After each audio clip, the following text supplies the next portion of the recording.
Tanishq jewellers Ajmer पहले से भी बेहतर सेफ्टी के गोल्ड स्टैंडर्ड्स के साथ तैयार हैं आपके आगमन के लिए। सुंदर आभूषण और बेहतरीन कलेक्शन के लिए आज ही अपॉइंटमेंट बुक करें। Visit Tanishq jewellers, India motor circle, Ajmer. BPL योजना थी, सरकार बदली तो इसको भामाशाह स्वास्थ्य बीमा योजना करके बना दिया गया। स्वास्थ्य बीमा योजना में ये बनाया गया कि आप परिवार की जो मुखिया महिला है उसको 3 लाख रुपए तक का एक कार्ड बना, न्यू इंडिया इंश्योरेंस कंपनी से उसका बीमा कराया गया।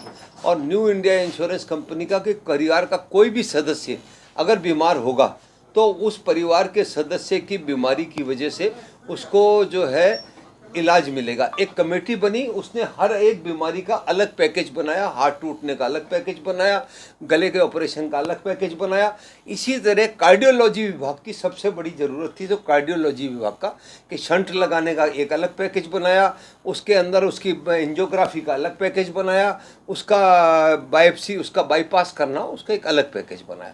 अब इसमें क्या हुआ कि 17, 18, 19 में जो ये पैकेज बने, इन पैकेजों में सरकारी अस्पताल का और प्राइवेट अस्पताल का एक ही रेट बन गया। अब प्राइवेट अस्पताल में तो आप देखिए कि कितना इंफ्रास्ट्रक्चर का खर्चा होता है, सरकारी अस्पताल में वो खर्चा ना के बराबर होता है।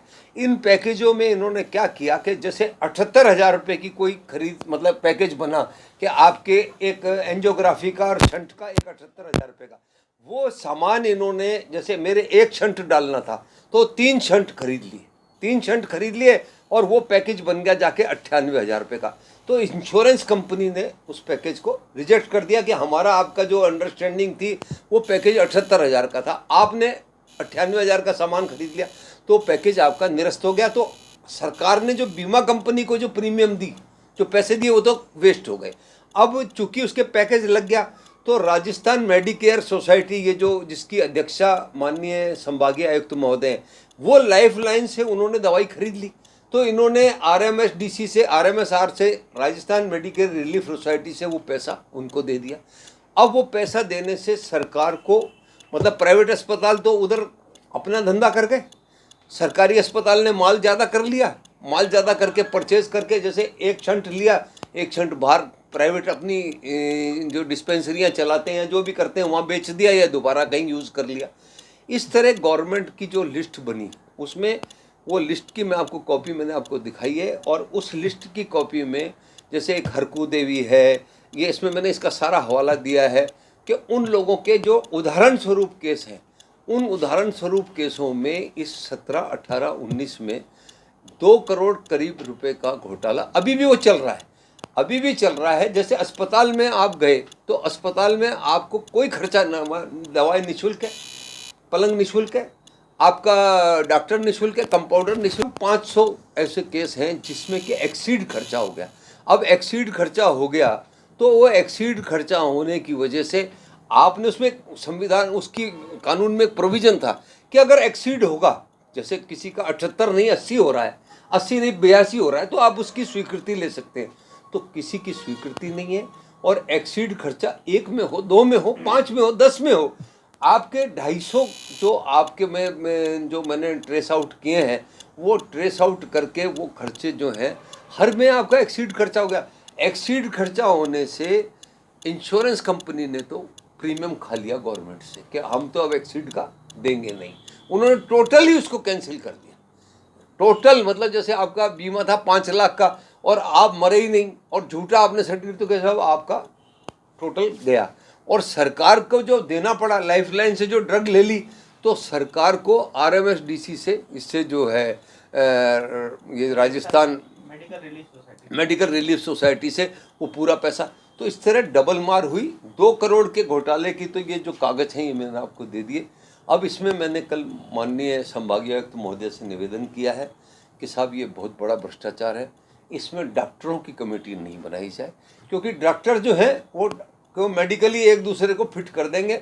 आप किसी भी उच्च अधिकारी से, जैसे इन्होंने अमृत योजना में चीफ इंजीनियर को बनाया तो 8 करोड़ का घोटाला उसने साबित करके जांच रिपोर्ट दे दी, तो ऐसे ही किसी टेक्निकल की सारा अकाउंट्स का मामला है, तो अकाउंट्स के मामले को बना करके एक उच्च स्तरीय कमेटी बनाई जाए, वो कमेटी जांच करे और फिर इसका ब्यूरो, ये जो भ्रष्टाचार निरोधक ब्यूरो को दिया जाए, और ये जो पैसा दिया गया है, जो पैसा एक्सीड मतलब सरकार का चला गया, ये जो भी जिम्मेदार दोषी अधिकारी उनकी तनख्वाहों में से काटो। भाई एक भ्रष्टाचार का गढ़ बना दिया इन्होंने, हर जगह हर क्षेत्र में भ्रष्टाचार हो रहा है। और उस भ्रष्टाचार की लापरवाही है कि जो मेरा इलाज होना था 15,000 में, उसका कर दिया 35,000। 35,000 में से वो जो मेरे लिए अप्रेंटिस लिए वो लिया, वो प्राइवेट में तो हो रहा 15 में, अस्पताल में हो रहा 35 में। तो ये एक पूरी साजिश है। इस साजिश का पर्दाफाश हो, और इस पर्दाफाश को कल मैं इनको मैडम को दे के आया हूँ, और मेरी उनसे ये विनती है कि इसमें कमेटी का गठन हो, कमेटी गठन हो जिसमें डॉक्टर नहीं हो, क्योंकि ये सारा अकाउंट्स का मामला है। और वो पैकेज पूरे पहले बने हुए हैं, इंश्योरेंस कंपनी का पैकेज बना हुआ है, आपका पारिवारिक मुखिया का पैकेज बना हुआ है, भामाशाह कार्ड। जैसे ही मैंने भामाशाह कार्ड डाला तो वो आपके लिए ग्रीन सिग्नल आ जाता है कि भाई इसको भर्ती कर लो, हम पैकेज चेक कर लेते हैं। तो भामाशाह पैकेज का आ जाता है कि इसका 20,000 रुपये तक का इलाज हो सकता है। अब वो इलाज अस्पताल में 27,000 रुपये तक का कर दिया। तो वो 27,000 का वो गया, इनको मेडिकेयर रिलीफ सोसाइटी को देना पड़ा, और लाइफ लाइन को पेमेंट हुआ। इस तरह से मिलकर के ये 2 करोड़ का रनिंग में आज भी चल रहा है। इस घोटाले का पर्दाफाश होगा तो बहुत बड़ी मतलब सरकार को जो चपत लगी है, चूना लगा है वो, और मरीज को ईमानदारी से जब उसका इलाज होगा, ईमानदारी से इलाज होगा, तो वो सामने आएगा। आज जैसे कोरोना काल में है, मैं इसके अलावा बताता हूँ, मैंने पहले पूछा था, कोरोना काल से पहले पूछा था कि भाई एक अस्पताल में खाने के कितने पैसे लगते हैं, तो इन्होंने 20 रुपये प्रतिदिन का बताया था, जिसमें खिचड़ी भी है, एक टाइम का दूध भी है, दूसरा। आज ये 150 रुपये थाली ले रहे हैं बाजार से, मतलब वो जो वो कवर्ड थाली होती है, जबकि अस्पताल में चक्की है, अस्पताल में नौकर हैं, अस्पताल में खाना बनाने वाले हैं, अस्पताल में रसोइये हैं, अस्पताल में रोटी की मशीन है। फिर अस्पताल का खाना नहीं लेके आप बाहर ठेकेदार से 150 रुपये में खाना ले रहे हो। तो मतलब ये कोरोना की में बहुत बड़ी एक मेरे को RTI में मैंने लगाए, वो दे नहीं रहे, उसकी अपन अलग करेंगे। मेरा आपके माध्यम से मन ये है कि एक भ्रष्टाचार मुक्त अजमेर बने, भ्रष्टाचार मुक्त अजमेर बने, जिसमें सभी लोगों का इन्वॉल्वमेंट हो, और जहाँ जिस जगह भी भ्रष्टाचार हो आप लोगों का सहयोग होगा तो भ्रष्टाचार उजागर होगा, भ्रष्टाचार उजागर होगा तो उस पर कार्रवाइयाँ होंगी। और इसके लिए हम जो भी प्रयास कर सकते हैं वो संयुक्त प्रयास करें, और आप लोगों का सहयोग मिलेगा। तो मैं समझता हूँ कि जैसे मैंने 3 में निकाला है, 3 और तीनों इशू, मतलब कोई भी इशू मैं आपको बिना कागज़ के नहीं देता। अब आप उनसे उनका वर्षन जाए, जो भी पूछें।